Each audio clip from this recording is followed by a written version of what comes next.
دنیا کے لیے تو جھکتا ہے پر کیوں رب کے لیے تو جھکتا نہیں؟ الحمد للہ رب العالمین والصلاة والسلام علی سید المرسلین اما بعد فاعوذ باللہ من الشیطان الرجیم بسم اللہ الرحمن الرحیم الصلاة والسلام علیک یا رسول اللہ وعلی آلک وصحابک یا حبیب اللہ الصلاة والسلام علیک یا نبی اللہ وعلی آلک وصحابک یا نور اللہ۔ مدنی چینل کے ناظرین، آپ دیکھ رہے ہیں سلسلہ نماز اور سچے نمازی۔ اس سلسلے میں ہم نماز کی اہمیت، فضیلت، برکت اور نماز کی رحمتیں، دنیاوی فوائد، قرآن و سنت کی روشنی میں، اکابر بزرگان دین کی سیرت کی روشنی میں اور میڈیکل پوائنٹ آف ویو سے نماز کے کیا فوائد ہیں یہ سنا کرتے ہیں۔ آج کے ہمارے پروگرام میں ہمارا ٹاپک ہے نماز عشاء کی فضیلت و اہمیت۔ جی ہاں، آج ہم نماز عشاء کی فضیلت اور اہمیت کے بارے میں قرآن و سنت کی روشنی میں سنیں گے۔ آئیے اپنے ٹاپک کو شروع کرنے سے قبل درود پاک کی فضیلت کو شامل کرتے ہیں۔ حضور نبی کریم صلی اللہ تعالی علیہ وسلم نے ارشاد فرمایا، بروز قیامت لوگوں میں سے میرے قریب تر وہ ہوگا جس نے دنیا میں مجھ پر زیادہ درود پڑے ہوں گے۔ صلو علی الحبیب صلی اللہ تعالی علی محمد وعلی آلہ وصحبہ وبارک وسلم۔ مدنی چینل کے ناظرین، نماز عشاء کا ذکر قرآن مجید کی کئی آیات میں مذکور ہے۔ آئیے انہی آیات میں سے ایک آیت مبارکہ سنتے ہیں۔ اللہ تعالیٰ ارشاد فرماتا ہے، فاصبر علی ما یقولون وسبح بحمد ربک قبل طلوع الشمس وقبل غروبها ومن آناء اللیل فسبح واطراف النہار لعلک ترضی۔ تو ان کی باتوں پر صبر کرو اور اپنے رب کو سراہتے ہوئے اس کی پاکی بولو، سورج چمکنے سے پہلے اور اس کے ڈوبنے سے پہلے، اور رات کی گھڑیوں میں اس کی پاکی بولو، اور دن کے کناروں پر اس امید پر کہ تم راضی ہو۔ مدنی چینل کے ناظرین، اس آیت مبارکہ میں یہ جو ارشاد فرمایا گیا ہے، رات کی گھڑیوں میں اس کی پاکی بولو، اس کے تحت تفسیر خزائن العرفان میں ہے یعنی مغرب اور عشاء کی نمازیں پڑھو۔ مدنی چینل کے ناظرین، قرآن مجید میں نماز عشاء کی ترغیب دلائی گئی ہے اور اس کی اہمیت کو بیان کیا گیا ہے، اور اللہ رب العالمین نے اس کا فائدہ کیا بیان ارشاد فرمایا کہ تمہیں اللہ کی رضا نصیب ہو جائے گی، اللہ تعالیٰ تم پر رحمت فرمائے گا، اللہ تعالیٰ کا کرم تمہارے شامل حال ہو جائے گا۔ اللہ کریم ہمیں نماز عشاء کی پابندی نصیب فرمائے۔ مدنی چینل کے ناظرین، نماز عشاء کے متعلق کچھ اہم باتیں ہیں، اسے بھی ہم اپنے سلسلے میں شامل کرتے ہیں۔ سب سے پہلی چیز کہ نماز عشاء سب سے پہلے کس نے ادا کی؟ جی ہاں، اس سے پہلے ہم یہ سن چکے اپنے سابقہ سلسلوں میں کہ نماز فجر حضرت آدم علیہ السلام نے ادا کی، نماز ظہر حضرت ابراہیم علیہ السلام نے ادا کی، نماز عصر حضرت عزیر علیہ السلام نے ادا کی، نماز مغرب حضرت داؤد علیہ السلام نے ادا کی۔ یعنی سب سے پہلے یہ نمازیں کون سی انبیاء علیہ السلام نے ادا کی یہ ہم سن چکے۔ اور نماز عشاء کس نے ادا کی؟ مدنی چینل کے ناظرین، نماز عشاء شرح معانی الاثار میں لکھا ہے کہ سب سے پہلے نماز عشاء ہمارے پیارے آقا مدینے والے مصطفیٰ صلی اللہ تعالی علیہ وسلم نے ادا فرمائی۔ اور نماز عشاء کے بارے میں اعلیٰ حضرت امام اہل سنت فتاوی رضویہ میں یہ بات بیان کرتے ہیں، اور دلائل کے ساتھ آپ نے اس کو واضح فرمایا ہے کہ نماز عشاء یہ حضور نبی کریم صلی اللہ تعالی علیہ وسلم کی امت کی خصوصیت ہے، یعنی آپ صلی اللہ تعالی علیہ وسلم کی امت سے پہلے کسی اور امت نے نماز عشاء ادا نہیں کی۔ اور اسی طرح سے نبی کریم صلی اللہ تعالی علیہ وسلم کی امت کی دوسری خصوصیت یہ ہے کہ 5 نمازیں، دوسری امتوں نے الگ الگ نمازیں تو ادا کی ہیں مگر پنجگانہ نماز یہ بھی اس امت کی خصوصیت ہے۔ چنانچہ اعلی حضرت امام اہل سنت سنن ابی داؤد سے ایک روایت نقل فرماتے ہیں حضرت سیدنا معاذ بن جبل رضی اللہ تعالی عنہ سے مروی ہے کہ حضور اقدس صلی اللہ تعالی علیہ وسلم نے نماز عشاء کی نسبت فرمایا اس نماز کو دیر کر کے پڑھو کہ تم اس کے ذریعے سے تمام امتوں پر فضیلت دیے گئے ہو، تم سے پہلے کسی امت نے یہ نماز نہ پڑھی۔ مدنی چینل کے ناظرین، اس پر اعلیٰ حضرت رحمت اللہ علیہ فرماتے ہیں اس سے ظاہر ہوتا ہے کہ جب نماز عشاء ہمارے لیے خاص ہے تو پانچوں کا مجموعہ بھی، یعنی ساری نمازیں ایک ساتھ، پنج جگانہ نماز، یہ بھی ہمارے سوا کسی امت کو نہ ملا۔ نماز عشاء کے بارے میں حضرت سیدنا کعب الاحبار رضی اللہ تعالیٰ عنہ سے منقول ہے کہ اللہ پاک نے حضرت موسیٰ علیہ السلام سے ارشاد فرمایا، اے موسیٰ، احمد اور ان کی امت عشاء کی 4 رکعتیں پڑھیں گے اور وہ دنیا و ما فیہا، یعنی دنیا اور اس کی ہر چیز سے ان کے لیے بہتر ہیں، اور وہ انہیں گناہوں سے ایسا نکال دیں گی جیسے اپنی ماؤں کے پیٹ سے پیدا ہوئے۔ سبحان اللہ۔ مدنی چینل کے ناظرین، عشاء کی نماز، اس کی رکعتیں امت احمد یعنی پیارے آقا صلی اللہ تعالی علیہ وسلم کی امت ادا کرے گی، اور ان کے لیے دنیا و ما فیہا سے یہ بہتر رکعتیں ہیں۔ اور اس کی ایک اور برکت کیا ہے کہ جو عشاء کی نماز پڑھتا ہے یہ اسے گناہوں سے ایسے نکال دیتی ہیں جیسے کوئی شخص آج ہی پیدا ہوا ہو۔ مدنی چینل کے ناظرین، نماز عشاء کے ساتھ ایک مسئلہ یہ بھی جڑا ہوا ہے کہ نماز عشاء سے قبل سونا، اس کا کیا حکم ہے؟ آئیے سنتے ہیں حضور نبی اکرم صلی اللہ تعالی علیہ وسلم نے ارشاد فرمایا، جو نماز عشاء سے پہلے سوئے اللہ پاک اس کی آنکھ کو نہ سلائے۔ اور اسی طرح حضرت امیر المومنین عمر بن خطاب رضی اللہ تعالی عنہ، آپ نے اپنے حکام کو ایک فرمان لکھا، ایک آرڈر دیا، جس میں یہ بھی ہے کہ جو عشاء سے پہلے سو جائے، خدا کرے جو سو جائے اس کی آنکھیں نہ سوئیں، جو سو جائے اس کی آنکھیں نہ سوئیں۔ 3 مرتبہ آپ نے یہ ارشاد فرمایا۔ اس فرمان فاروقی کی وضاحت کرتے ہوئے حکیم الامت مفتی احمد یار خان نعیمی رحمت اللہ تعالی علیہ فرماتے ہیں، جناب فاروق اعظم رضی اللہ تعالیٰ عنہ کی یہ دعائے ضرر اظہار غضب یعنی ناراضی ظاہر کرنے کے لیے ہے۔ خیال رہے نماز عشاء سے پہلے سو جانا اور عشاء کے بعد بلا ضرورت جاگتے رہنا، یہ دونوں ہی کام سنت کے خلاف اور نبی صلی اللہ تعالی علیہ وسلم کو ناپسند ہیں۔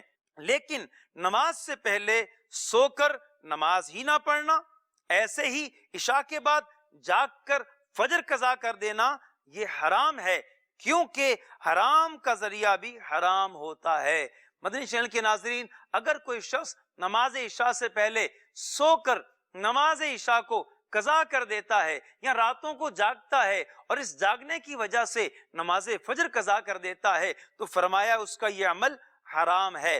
بہار شریعت میں اس مسئلے کو مزید واضح کر کے بیان کیا گیا ہے۔ چنانچہ صدر الشریعہ مفتی امجد علی اعظمی رحمت اللہ تعالی علیہ آپ ارشاد فرماتے ہیں، نماز عشاء سے پہلے سونا اور بعد نماز عشاء دنیا کی باتیں کرنا، قصے کہانی کہنا، سننا مکروہ ہے۔ ضروری باتیں اور تلاوت قرآن مجید اور ذکر الہی اور دینی مسائل اور صالحین کے قصے اور مہمان سے بات چیت کرنے میں حرج نہیں۔ یوں ہی طلوع فجر سے طلوع آفتاب تک ذکر الہی کے سوا ہر بات مکروہ ہے۔ مدنی چینل کے ناظرین، صدر الشریعہ مفتی امجد علی اعظمی رحمت اللہ تعالی علیہ اس کی مزید تفصیل ایک اور مقام پر بہار شریعت کے 16ویں حصے میں کرتے ہیں۔ وہ کیا ہے؟ آپ فرماتے ہیں بعد نماز عشاء باتیں کرنے کی 3 صورتیں ہیں۔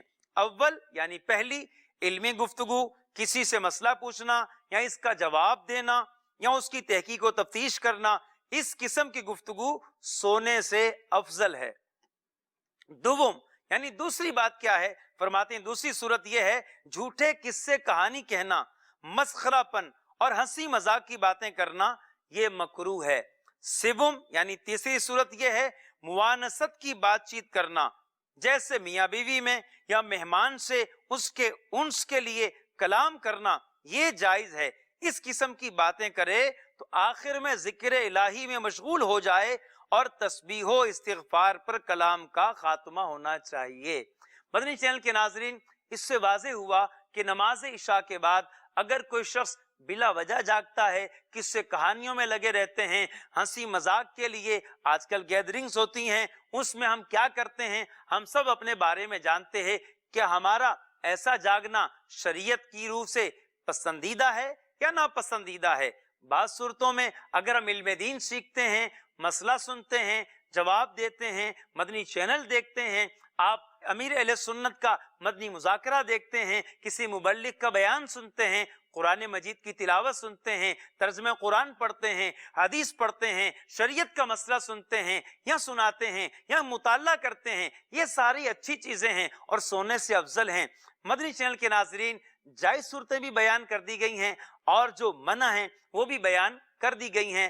اللہ کریم ہمیں فضول میں جاگنے سے بچائے اور رات وقت پر سو جایا کریں تاکہ فجر کی نماز کبھی قضا نہ ہو۔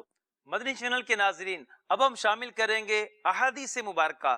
جی ہاں، احادیث مبارکہ میں بھی نماز عشاء کے بارے میں خاص طور پر تاکید کی گئی ہے اور نماز عشاء کی فضیلت و اہمیت کو بیان کیا گیا ہے۔ آئیے پہلی حدیث مبارکہ سنتے ہیں۔ حضرت سیدنا عبداللہ بن عمر رضی اللہ تعالی عنہ سے روایت ہے، حضور اکرم صلی اللہ تعالی علیہ وسلم فرماتے ہیں، جو مسجد جماعت میں 40 راتیں نماز عشاء پڑھے کہ رکعت اولا فوت نہ ہو، اللہ تعالیٰ اس کے لیے دوزخ سے آزادی لکھ دیتا ہے۔ سبحان اللہ۔ اور دوسری حدیث میں یہ ارشاد فرمایا گیا، جس نے 40 دن فجر و عشاء با جماعت پڑھی، اس کو اللہ پاک 2 آزادیاں عطا فرمائے گا، ایک آگ سے اور دوسری نفاق یعنی منافقت سے۔ سبحان اللہ۔ مدنی چینل کے ناظرین، اگر کوئی شخص صرف 40 دن با جماعت فجر اور عشاء کی نماز ادا کرتا رہے، اور ایک حدیث مبارکہ کے مطابق فقط عشاء کی نماز 40 دن تک پڑھتا رہے، اور یاد رہے کہ ساری نمازیں پڑھنی ہیں، اور حدیث مبارکہ میں کیا بتایا گیا کہ دونوں نمازیں فجر و عشاء 40 دن تک پابندی سے پڑھ لی جائے تو اللہ تعالیٰ دوزخ سے بھی برات عطا کر دیتا ہے، دوزخ سے بھی آزادی عطا فرما دیتا ہے، اور منافقت کے مرض سے بھی بچا لیتا ہے۔ سبحان اللہ۔ مدنی چینل کے ناظرین، رسول کریم صلی اللہ تعالی علیہ وسلم نے ارشاد فرمایا، سب نمازوں میں زیادہ گراں یعنی بوجھ والی منافقوں پر نماز عشاء و فجر ہے، اور جو ان میں فضیلت ہے اگر جانتے تو ضرور حاضر ہوتے، اگرچہ سرین یعنی بیٹھنے میں بدن کا جو حصہ زمین پر لگتا ہے اس کے بل گھسٹتے ہوئے یعنی جیسے بھی ممکن ہوتا فجر و عشاء میں حاضر ہوتے۔ مدنی چینل کے ناظرین، اس کی شرح میں مفتی احمد یار خان نعیمی رحمت اللہ تعالی علیہ ارشاد فرماتے ہیں، کیونکہ منافق صرف دکھلاوے کے لیے نماز پڑھتے ہیں، اور وقتوں میں تو خیر جیسے تیسے پڑھ لیتے ہیں، مگر عشاء کے وقت نیند کا غلبہ، فجر کے وقت نیند کی لذت انہیں مست کر دیتی ہے، اخلاص و عشق تمام مشکلوں کو حل کرتے ہیں، وہ ان میں نہیں، لہٰذا یہ 2 نمازیں انہیں بہت گراں، بہت بڑا بوجھ معلوم ہوتی ہیں۔ اس سے معلوم ہوا کہ جو مسلمان ان 2 نمازوں میں سستی کرے وہ منافقوں کے سے کام کرتا ہے۔ یقیناً جو فجر اور عشاء میں سستی کرتا ہے، نمازیں نہیں پڑھتا، گویا کہ اس کا یہ جو عمل ہے، فجر نہ پڑھنا، عشاء نہ پڑھنا، اس کا یہ عمل منافقوں جیسا عمل ہے۔ اللہ کریم ہمیں منافقوں کے اس عمل سے محفوظ رکھے اور ہمیں فجر و عشاء کی پابندی عطا فرمائے۔ مدنی چینل کے ناظرین، ایک اور حدیث مبارکہ میں حضور نبی کریم صلی اللہ تعالی علیہ وسلم نے ارشاد فرمایا، ہمارے اور منافقین کے درمیان علامت یعنی پہچان عشاء و فجر کی نماز میں حاضر ہونا ہے، کیونکہ منافقین ان نمازوں میں آنے کی طاقت نہیں رکھتے۔ مدنی چینل کے ناظرین، اس طرح کی اور بھی احادیث مبارکہ ہیں جس میں اس بات کو بیان فرمایا گیا ہے کہ فجر کی نماز اور عشاء کی نماز یہ منافقوں پر بھاری ہے، یہ لوگ اس میں حاضر نہیں ہو پاتے۔ مدنی چینل کے ناظرین، اس حدیث مبارکہ میں جس کو منافق کہا گیا ہے، اس سے مراد وہ عقیدے والا منافق نہیں ہے، بلکہ منافق عملی ہے، یعنی اپنے عمل میں نفاق کا مظاہرہ کرتا ہے اور فجر و عشاء میں سستی کرتا ہے۔ یہاں سلسلے میں ہم شامل کریں گے سچے نمازی کی حکایت، کیونکہ ہمارے سلسلے کا پیٹرن ہے کسی نہ کسی بزرگ کی نماز کا ذکر کیا جاتا ہے، نماز کے لیے ان کا شوق کیا ہے، نماز کے لیے ان کا جذبہ کیا ہے، ان کا عمل کیا ہے، وہ ہم اس میں سنا کرتے ہیں۔ مدنی چینل کے ناظرین، آئیے آج جن بزرگوں کا ہم ذکر سنیں گے مشہور تابعی بزرگ ہیں حضرت سعید بن مسیب۔ آپ کے بارے میں آتا ہے کہ حضرت سیدنا ابو محمد سعید بن مسیب رحمت اللہ تعالی علیہ نماز با جماعت کے کچھ ایسے شیدائی تھے کہ آپ کو ایسی جگہ علاج کے لیے جانا بھی گوارا نہ تھا جہاں نماز با جماعت خطرے میں پڑتی ہو۔ چنانچہ حضرت سیدنا ابن حرملہ رحمت اللہ تعالی علیہ بیان کرتے ہیں کہ حضرت سیدنا ابو محمد سعید بن مسیب رحمت اللہ علیہ کی آنکھوں میں تکلیف ہوئی تو لوگوں نے عرض کی، اے ابو محمد، اگر آپ وادی عقیق تشریف لے جائیں اور وہاں سبزہ گرینری دیکھیں تو آپ کی تکلیف میں کمی آ جائے گی۔ آپ نے ارشاد فرمایا، پھر فجر و عشاء کی جماعت کا کیا ہوگا؟ اے عاشقان نماز، دیکھا آپ نے حضرت سعید بن مسیب رحمت اللہ تعالی علیہ کو جماعت کی اور نماز کی کیسی محبت تھی کہ آپ ایسی جگہ جانا گوارا نہیں کرتے تھے کہ جہاں جانے کی وجہ سے ان کی جماعت نکل جائے۔ اللہ پاک ہمیں بھی ایسا جذبہ نصیب فرما دے۔ مدنی چینل کے ناظرین، آخر میں سنتے ہیں نماز عشاء کے دنیاوی فوائد اور اس کے طبی فوائد۔ سائنس کہتی ہے اور انسان کا اپنا مشاہدہ بھی ہے، تجربہ بھی ہے کہ انسان جب کاروبار اور اپنی جاب سے گھر واپس آتا ہے تو کھانا کھاتا ہے اور زیادہ تر ہرس کی وجہ سے زیادہ کھا لیتا ہے۔ اب اگر وہ اس کھانے کے بعد لیٹ جائے تو مہلک امراض میں مبتلا ہو سکتا ہے۔ نیز سارے دن کا تھکا ماندہ ذہن لے کر اگر نیند کرے گا تو بے سکون رہے گا، لہٰذا عشاء کی نماز پڑھنے سے ممکنہ امراض اور بے سکونی سے بچ جائے گا۔